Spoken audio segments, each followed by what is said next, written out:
You're listening to the Valley Current.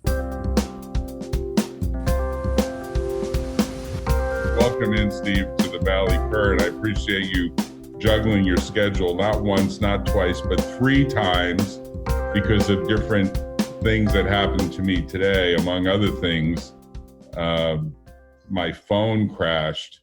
And it's not actually that easy on an iPhone, even if you have a spare iPhone, to get the little SIM card out. You have to have a special little pin to push into the side of it that opens it up. And I can't tell you how many cycles I wasted goofing around with that. But it sounds like you had a far worse thing happen to you, which is a hard drive crash, but you found a good resource in the East Bay to take care of you, is what it sounds like. They did an excellent job, and I recommend them highly. The company is called Screensavers, and they're working 24/7 through the, or Drive Savers rather, and they're working 24/7 through the COVID. They're literally open 24 hours a day, 7 days a week, just to take care of people that have computer problems, because without a computer, it's like you're not connected to the world. You might as well be, it's a virtual world. We're quickly becoming a virtual world. That's really what's happening here. They also support forensic data recovery for cases where computers or cell phones go under the tires of an 18-wheeler or are found at the bottom of the ocean. And apparently the data can still be recovered in many cases. So, Steve, you have a long list of items that are updating our tax and accounting things that you can do now. Of course, I blend in the legal side, and I can tell you, I think a lot of people are spending a lot of time sort of gaming the federal legislation that's passed and trying to figure out if there's certain other nuances to it that justify shuffling or reshuffling assets. I don't know how to say that in a polite way, but I would say it's like a monopoly board. Someone should actually come out with a version of a monopoly game that has like all of this COVID-19 moves and removes that you can make. It's actually a great idea because there's so many puzzle pieces and so many, go to jail now, pass go, do not collect 200, collect 200. Of course, now it's like collect 2,000. They can actually tie in the money part. And, you could take a game idea and you can build a game with your own expression and you get a copyright on the specific version. Now, you can't copy Monopoly, but you can adapt some of the ideas. There's a lot of litigation on how far you can go in taking advantage of a game.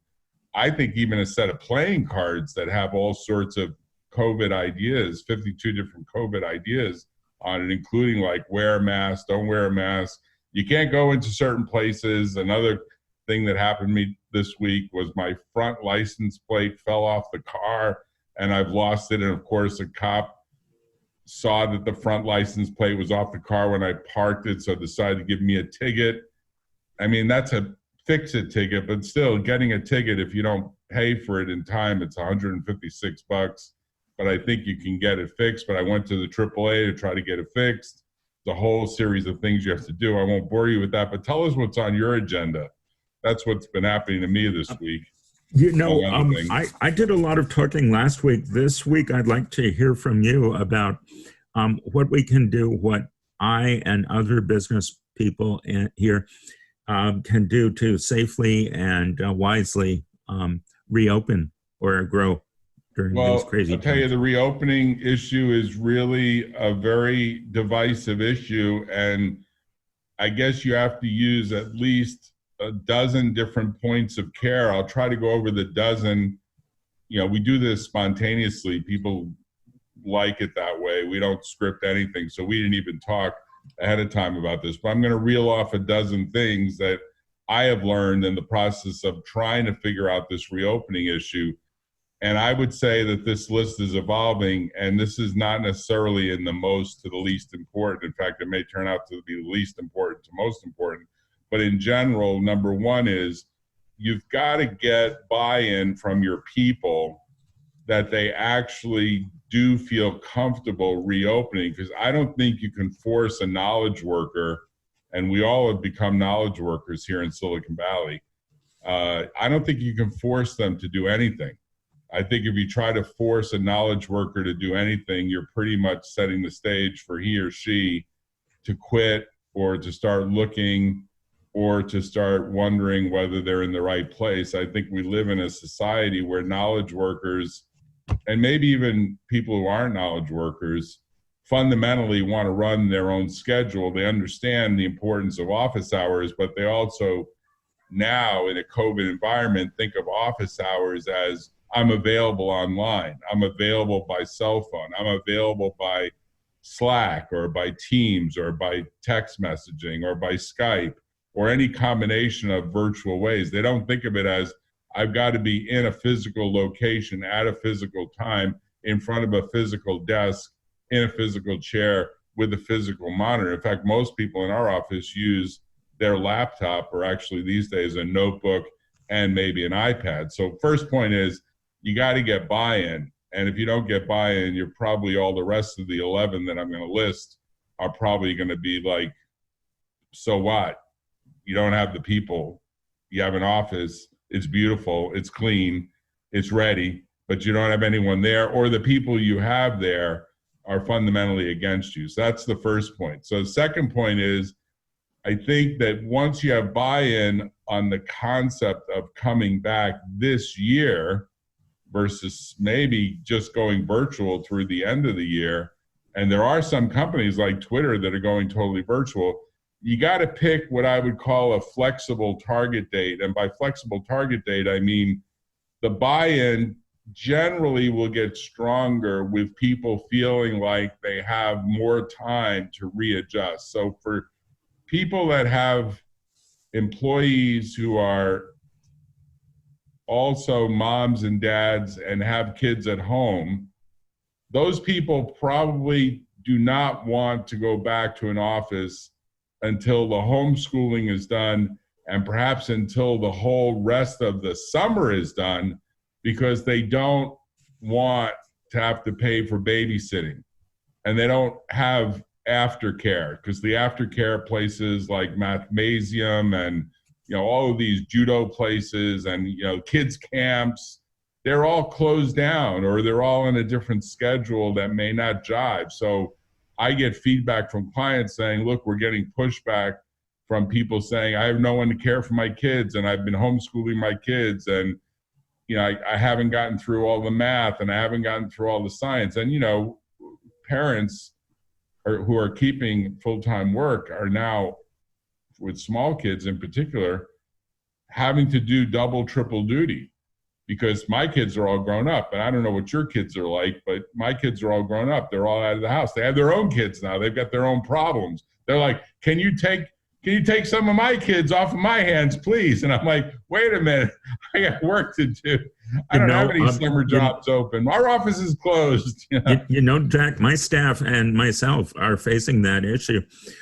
Perhaps we can start our own daycare and expense it as a Section 139. Well, I tell you, there is an argument, and we're going to get to Section 139, that you can, as an employer, you can, if you have the space and you have all the precautions, create a little daycare center in that part of the building that's being underutilized, because lots of space is being underutilized. So the third point is, once you have an agreement and consensus and you have a date in mind, then the third point is you got to build a plan around the consensus and the date that works in a way that will adapt the workspace for the way in which you're going to now do work, because I'm convinced work has fundamentally changed in the way people now picture it getting done. It's no more taboo to say, I'm really more productive on this task working from my home than I am with the group. And I think people years ago, and maybe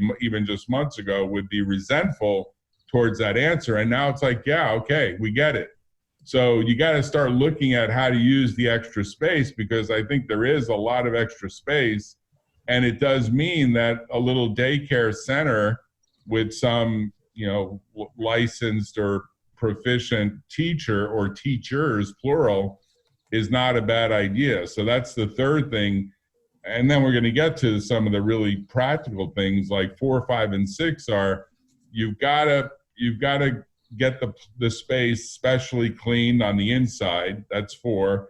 Number 5 is I think the building owner has to get the outside of the building also cleaned in a way that says, look, if it has any form of the virus that somehow has been in the air, get all that sprayed. So our building, for example, is going to be sprayed completely power washed on the outside, and the inside is going to have a special crew come in, not with hazmat or anything like that, but a special crew that fundamentally is going to go through all the windows and the blinds and everything that hasn't been done. Call it super spring cleaning. You got to do that. So that's 4 and 5, and then 6. You got to do some things that really signal to people that you're taking seriously the threat.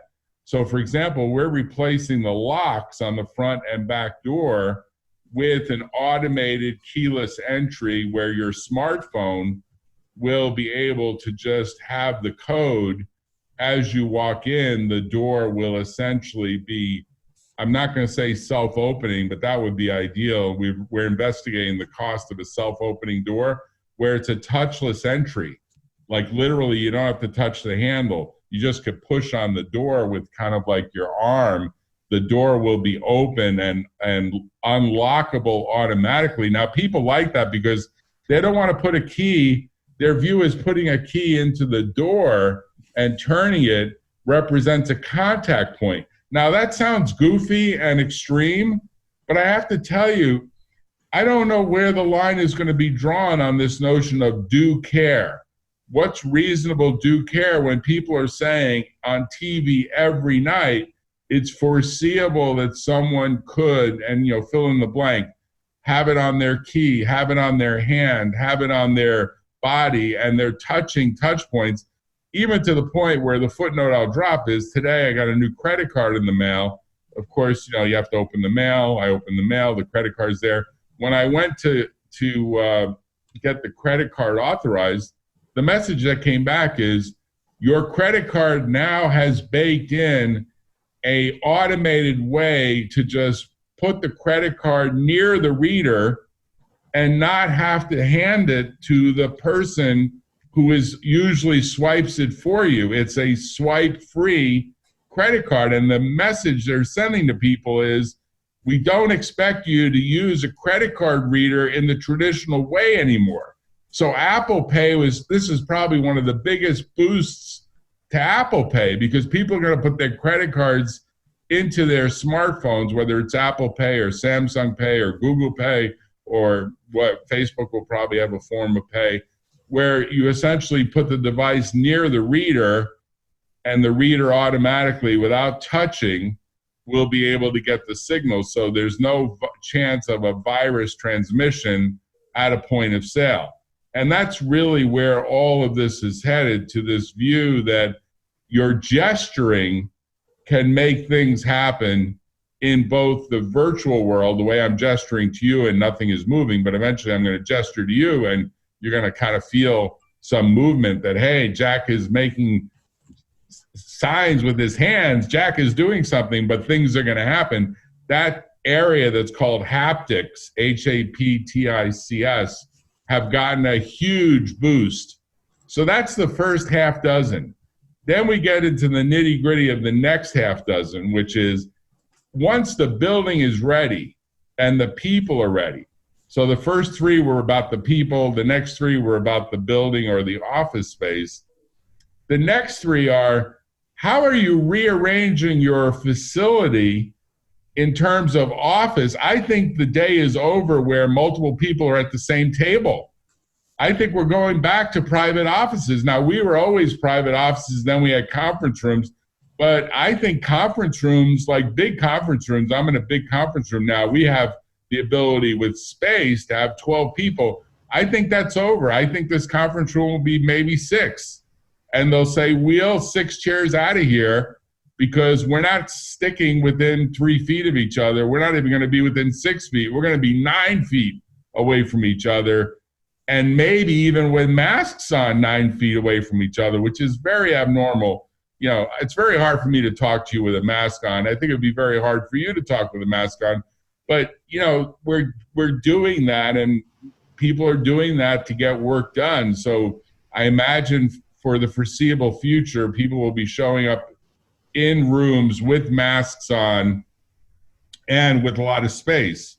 So these meetings, like we have board meetings at some of these companies that I serve as either the lawyer or board member on, they often have 12, 14 people. I think that's over. No more 12, 14 people board meetings. And it's going to be, you're welcome to come to the board meeting as one of the 4 or 6. The other 6 are going to be there virtually, but we'll have that meeting. So we're going to have kind of an understanding, and the Delaware code allows that, the California code allows that, the Nevada code allows that. There are very few corporations laws that don't allow that approach, and if they don't, they certainly will change. So that's number 7.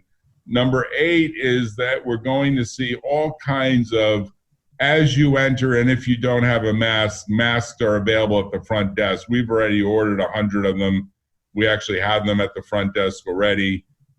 Gloves, if you optionally, some people want gloves because they don't want to touch anything, and they don't want, particularly if they touch their face, they don't want to touch their face unless they have a clean glove on.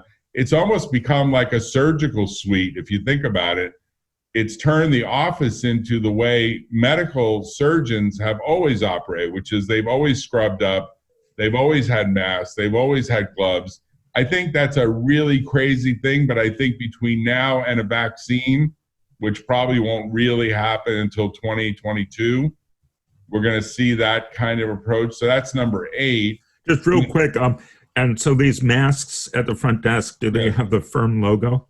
Yeah, I think that's a good idea, but no, they're just simple, straightforward.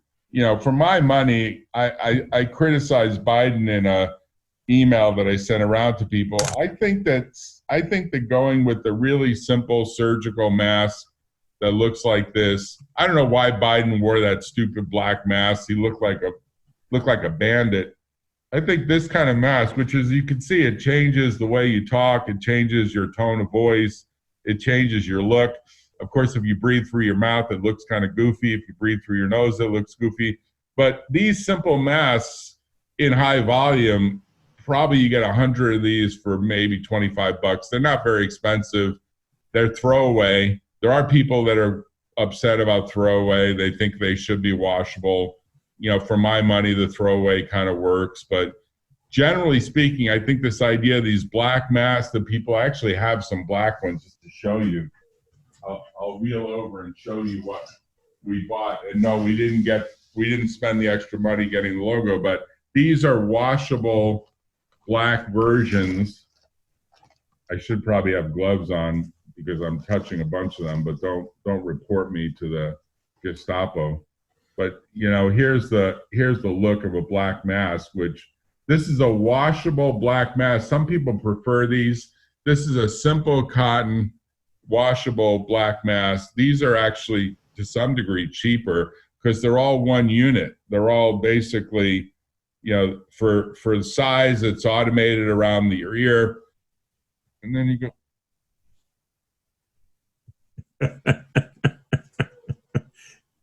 You can see my face is almost too big for this mask, but there is a way to fix it to make it work.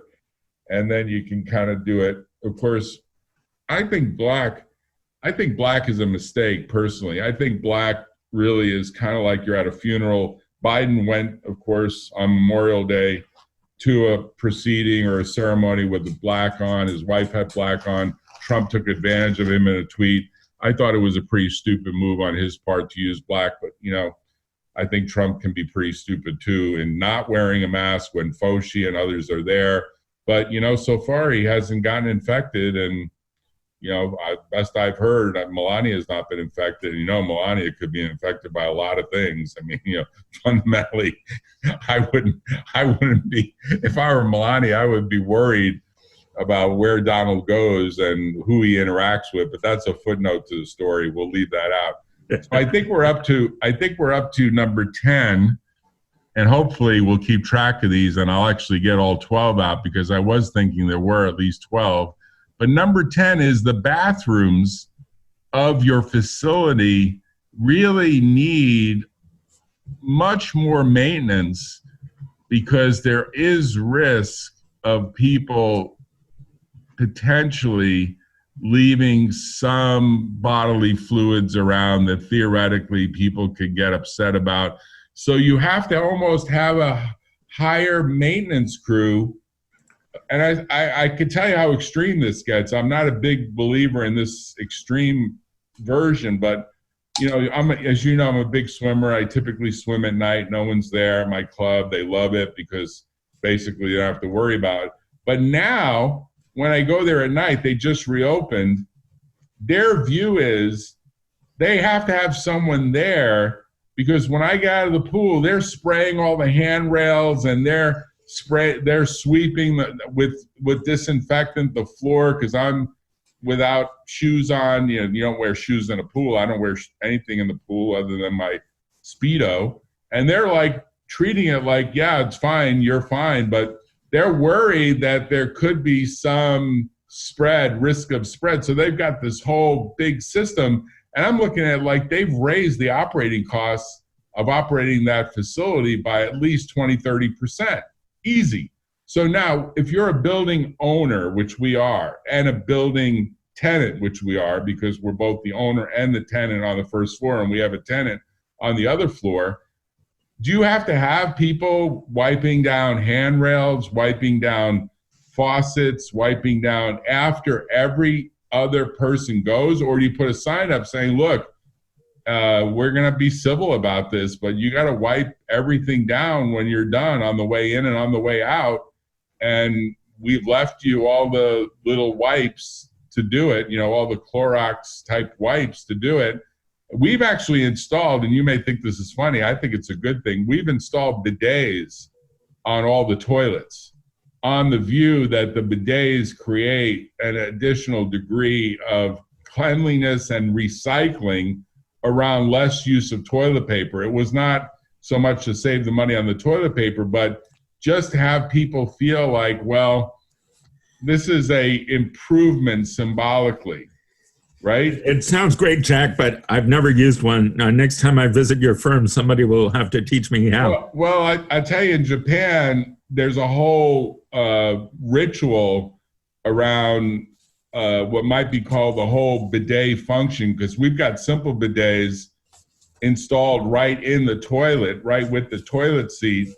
And they have actual separate bidets with blowers and fans and heaters. And, next you probably have like a massage chair eventually going in there. But conceptually, people are trying to get to this ultra cleanliness approach in offices that are typically messy. If you eat in your office, there is a risk that you're going to have not only, potentially ants, potentially cockroaches, potentially rats and mice. I mean, I hate to say that, but it's true. If you eat in your office, and that's why a lot of offices, no food.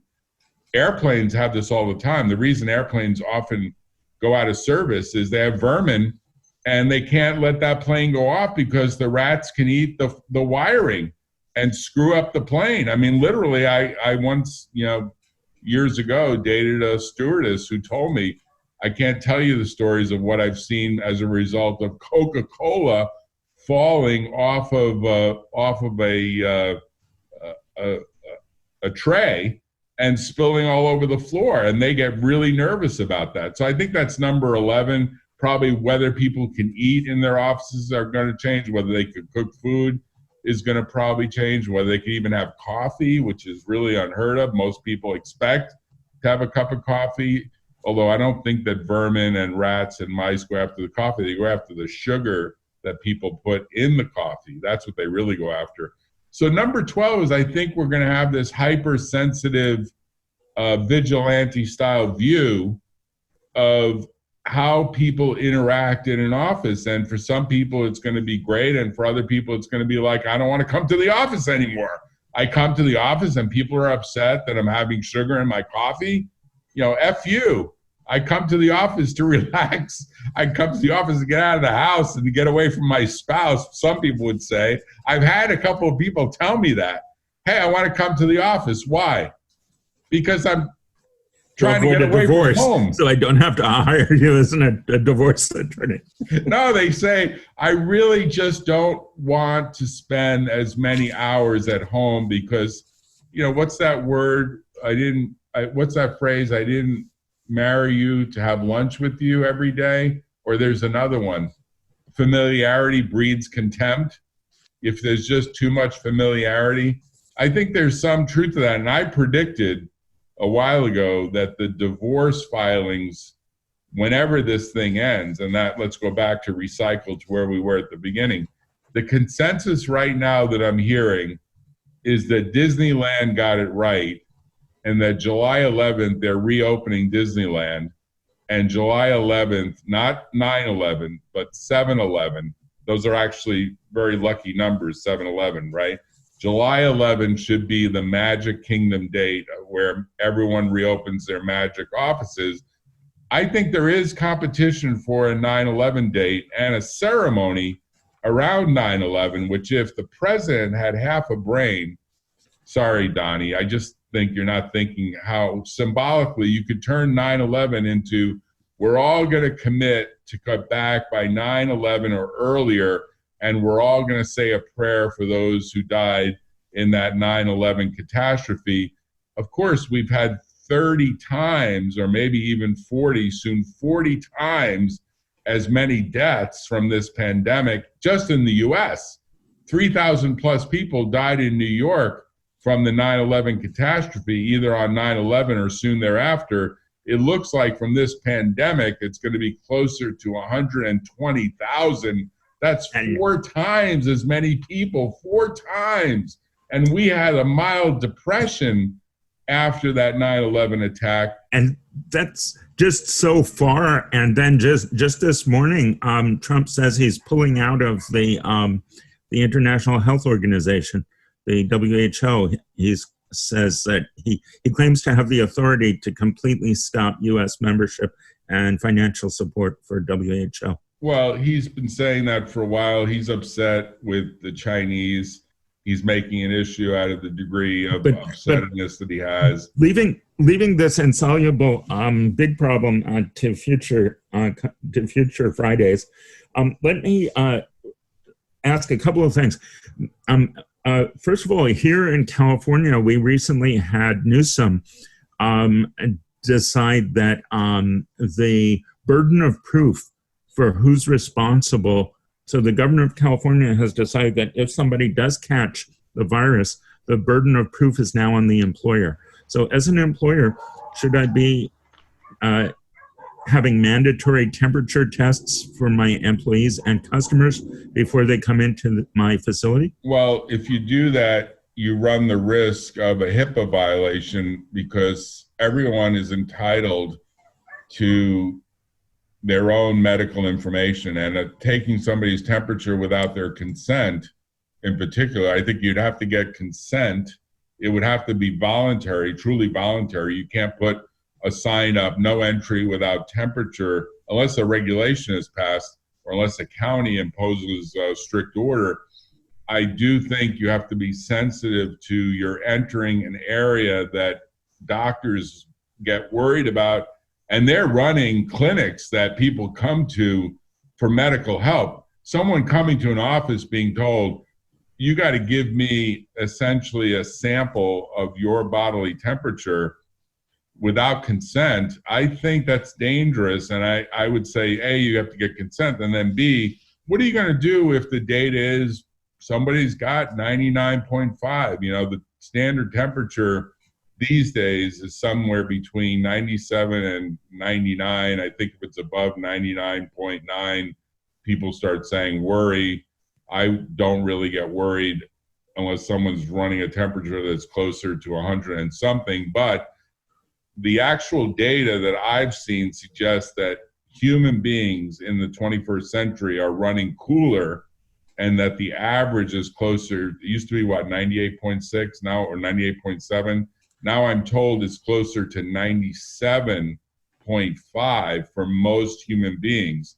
So it might be some people run hot. Obviously, there are women going through menopause that get hot flashes and they say they run hot. What do you do with someone that decides to exercise? I ride my bike, sometimes fast, from my home to Palo Alto, sometimes faster than I could drive a car here, not because I'm going a lot faster, but because I get to avoid the red lights in a smart way and the stop signs in a smart way. So far, cross fingers, I haven't been arrested, though I was stopped once by a cop saying, "Don't you know that you have to stop at a stop sign?" I said, "Man, I never learned that in the last 60 years of riding a bike." He said, "Well, I'm telling you right now, I'm going to give you a second chance. I could write a ticket up if I wanted to be a you-know-what." And he was a nice guy about it. But the short answer is I show up in the office sweaty and hot. How do you take my temperature? I'm probably 100 degrees at that point because I've been riding a bike for 7 or 8 miles. There's a standard for what temperature is considered a fever. I think it's 100.4 is my recollection. 100.4. Yes. So you're saying you could be 100.3 and you're just running hot. Yes. And you could be probably 96.5 and you're just running cool.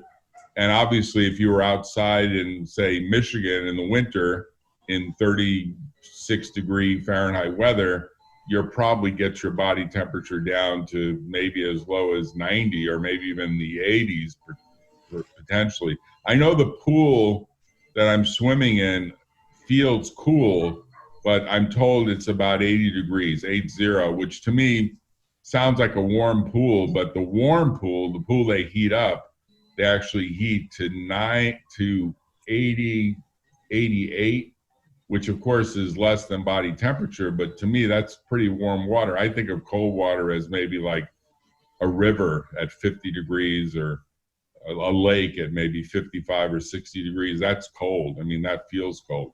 But yeah, you got to worry about HIPAA. You got to worry about state law, because state law says employees are entitled to their privacy rights. You got to worry about what you do with the information, right? Do you record it? Do you save it? Do you track it? That sort of thing. And then you got to worry about resentment, which is what do you do with people who are told, look, you're kind of over 100, whatever you said, 100.4, go home. I don't want to go home. It sounds like we need to plan to lose a couple of these cases and just be sure that our workers' comp coverage is in place and sufficient. Well, this is and not just for employees, but also for contractors. This is your point from a while ago. Please don't tell me your company has 0 employees. Please don't tell me your corporation never had payroll. Please don't tell me you don't pay at least minimum wage. I mean, these startup people in particular, they just try to do things as simple as possible, and we all know what they do. They act as though we're in some sort of general partnership. They have a corporation, but they don't respect some basic rules because they form the entity from LegalZoom, which is really just a typing service. LegalZoom gets everything wrong most of the time, although they'll complain and sue me for saying that, but I've seen so many of their cases where it's badly done. That's totally what I've seen. Now, maybe I only see those cases. Maybe they get it right more of the time. They probably do get it right in the sole shareholder story, the sole individual single shareholder. But even there, I'd say there are things like they wouldn't give advice you give, which is, hey, you're a statutory, or that I would give, hey, you're a statutory officer, you should be on payroll. And if you're going to have other people that really are with you in that office, they should be on payroll too. And if you're not doing that, there's a high risk that you're violating both California and federal law, as well as all the IRS rules. And you tell that to people and they get scared, like, you're trying to scare me, and say, look, just trying to give you some basic advice. Plus, you may deal yourself out of, and as a lot of companies did, PPP. I confuse PPP with PPE, which is the stuff we've been talking about. But, you may deal yourself out of the latest support systems, right? Let me respond with 3 comments and a question. And the 3 comments, first of all, for touchless doors, there's actually a coating you can put on the door bar that's called continuous cleaning. And so it has a chemical in it that somehow will kill any COVID residue. We want to have eye protection, not just masks, because one of the entry paths for COVID is through the eyes. And even for people wearing glasses is what you're saying, even right? for people wearing glasses. Okay. A lot of this sounds a lot like onboarding. And I'm a big fan of onboarding, even though many of the startups I've talked to about this seem to ignore or resist the potential benefits from onboarding. This might be a whole separate conversation. But this COVID has some issues. It also has some opportunities. Obviously, companies that provide cleaning services, specialized consultants in cleanliness and whatnot, and all the people involved in the logistics and the personal protective equipment, they have huge opportunities here. A friend of mine is inventing and developing a mask technology that will work for air travel, and she's looking for investors, if you know of any. But there's probably many other opportunities that are being created by this, and I'm wondering if any of them occur to you that you'd like to talk about or share with us. Well, I think I see and hear at least one a day, and they're often sort of brainstorming that is just too obvious. That is that, you know, you can come up with an idea and you might even be able to get a patent of some sort on it, but that doesn't mean that the world is going to catch on fire and go forward with it. I think these guys who came up with this little cotton mask, you know, they obviously found some distribution, and the distribution looks like they're probably selling a lot of them, these washable masks. There's no real barrier to entry, right? The odds are that someone's going to commoditize the same product over and over again. So, you know, you could have a product, but whether you can get it to be mass manufactured and distributed and successfully branded in a way that makes people want to come back more and more and more to you, that becomes the interesting question. And a lot of people don't realize it does take more than just the idea to make things really go.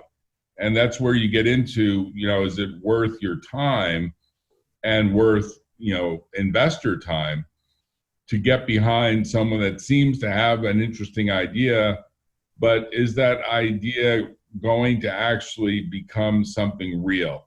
Look, when Jobs and Wozniak walked into Davis, Stafford, Kelman, and Fenwick back in the 70s and said, hey, we're going to democratize computing. Look, we've got this breadboard of a device that has a bunch of circuits on it. We're going to create something called the personal computer. Actually, the personal computer had already been created at that point. It was sold in a kit, and it was by a company called IMSAI, I-M-S-A-I, and a bunch of computer geeks used to make these computers out of baggies of components. And all Jobs and Wozniak said was, people don't want to be bothered soldering parts. We'll do that. We'll create the computer. And, you know, at the time, I think people were disbelieving that anyone would even want a computer. And there were people like who needs a computer? Why do you need a computer? We can't live without one today. Look, you went to the East Bay to get your data moved because you had a spare computer. You just couldn't get the data because you probably hadn't backed up enough of the data yourself. Had you followed good backup practices, we should add that to the list of 12. People are going to be in this mode now of everything has to be backed up twice, if not 3 times, because one should be in the backup vault, one should be available in the home, and one should be available at the site. So if something goes down at the site, you pull the backup. So even this video, for example, we're making a recording, we're going to upload it to the cloud, it's going to be backed up. If we want to make sure we're not losing data, because that's really something that is precious, the computers are like tissue paper. You can get a new computer. You just can't get the data, right? In my defense, it was a 6-month-old SSD that failed. And I didn't expect such brand new technology to fail. And I did have a backup. My backup just was not daily. So there was over a month of lost data. Right. So you were probably more prepared than the average Joe. compared to the average Joe. There's a lot of average Joes out there. They basically don't back up anything ever. And they're, you know, then they're in, I mean, I had a friend, really smart friend, who for a period of time, just to understand all the screw ups, I mean, this guy was worth millions, maybe even tens of millions. He took a job, and we'll end with this story because I know we're running out of time. He took a job at, what's that electronics store? Not Fry's Electronics, but what's the one that has the bigger, Best Buy. He took a job at Best Buy in the PC service department. I said, why'd you do that? He said, I just wanted to see what kind of people come in with what kind of problems. He said 95% of the people that walked in with their machine had no backups, brought the machine in often, you know, under their arms, and said, everything in my life is here, help me, please.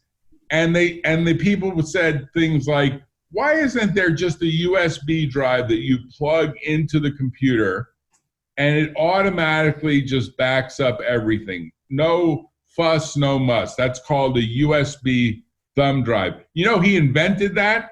The guy invented no software needed. You plug it in, it automatically grabs your most recent month of files, not the software, because the software you can always reload from Microsoft or other places. Just the data, just the spreadsheets, just the Word file. And you know, he's invented it and it works, and he's having a hard time getting distribution. And he said he went back to the people at Best Buy and they said, that's brilliant. He did this on his own time. He learned of the need from working literally as a $12 an hour, $15 an hour employee. The guy could make a lot more money than that. He said, Best Buy said, well, we'll do it, but we want to own it. We want all the IP. We want all the software. And he said, wait a minute. I didn't do it as your employee. I did it on my own time. In fact, I quit your nasty place. I just learned. I mean, he learned what the problem was. And he said, it's amazing how many people over 50 years old would just die and they probably would spend a premium price for a simple USB drive where no fuss, no muss. Because why? You would have had that. You would have saved you a trip from the East Bay. You would promote that. You would say, I don't want to spend 4 hours, and who knows what they charge. What do they charge? $500-600 to get the data off your drive? It was $3,000. $3,000? Yeah. Whoa. Yep. I mean, that's quite a price to pay, but you needed that data, no question about it, right? Yes. And so you suffer it, and it's a business expense. And what, did you wait while they were there, or you came back? I did come back. They have an overnight, and they're not configured quite as friendly as I'd like. So by default, they put you into the slow mode. But for an extra $500, which I did end up paying, they will expedite and do it overnight. So the lesson there is, I'm going to get you a beta version of this guy's product on a USB as a gift from me to you. And you're going to plug it in, and you're going to tell us everything that works or doesn't work with it and how to improve it. Because he does have some ideas for improving it. And you probably, as a regular user, would say, why don't you do this? Why don't you do that? Why don't you do this? Of course, Apple likes to say, why don't you just buy our computer, because they automate the backup into their cloud system. But a lot of people don't want that. They don't want cloud backup. They want a local backup that they can put in a safe. I was actually in their desk drawer. Employee number 7 at iOmega's tape division. And so I know I have about 6 years of deep experience in the backup industry. Right. So you could be a good guy. You could be a great guy for him to meet. So on that note, let's just agree there's a lot of learning. We're going to be looking at the dozen different things. We'll call it the dirty dozen or the clean dozen. There's a lot to be had for doing this the right way. This was a good spur of the moment topic. I'm glad you forced me to do it, because now I'm going to send this video over to all of our employees and hope they buy into the 7-Eleven date. Now, maybe they won't. Maybe they'll say, hey, Jack, we like 9/11 better. Personally, I'd rather go with 7-Eleven, but look, if people are going to push back, I think you have to just go with the flow, or you have to recognize that people that feel anxious, they can't be pushed. That's just the way it goes, right? I think I missed item 9. I'd love to see a written list of the 12 items on your checklist on your website. Well, I'll listen to this again and I'll create that list, and we'll create that list in the show notes. And then what we'll also do is we'll talk in more depth about each of those, because each of them could be a separate podcast, really. We're not going to go that far, but we will cover how we can get some of the tax advantages, because I think some of these are legitimate expenses. Some of these are necessary expenses. They're all reasonable. So they fit certainly within that category. So thanks, Steve. Thanks for your time. I'll look forward to talking with you again. Okay? Likewise. You're welcome. Likewise. Bye-bye.